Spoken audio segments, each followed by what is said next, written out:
Hi guys, welcome back to my channel Cooking with Mitisha. In today's video, I'm going to show you how to make this delicious quick all-purpose tahini dip or dressing. Use as a dip or drizzle on your food. Tastes so good. So let's get started with the video. Here I'm using this tahini paste to make this tahini dip.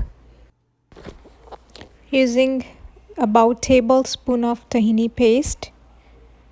And the measurement will be in the description box as well. And into this I will add 2 tablespoons of yogurt and mix it all well, very nice.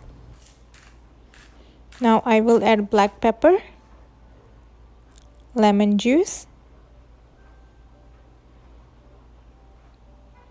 garlic powder, salt to taste, and mix it all again.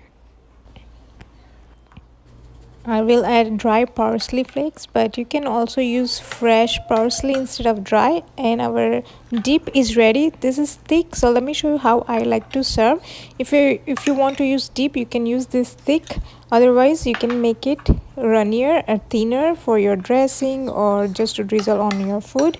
So here what I'm going to do is I'm going to add some water to it, and you can adjust the consistency according to your preference. And mix it all nice. See, this is perfect. Here is my tahini dip is ready to enjoy with any food. Thank you for watching my video. I hope you enjoyed it. Thanks for watching this video, and if you want to support to my channel, then make sure to subscribe to my channel, and don't forget to watch all other videos listed right here. And like this video and share this video with your friends and family. I'll see you in my next video. Till then, bye bye.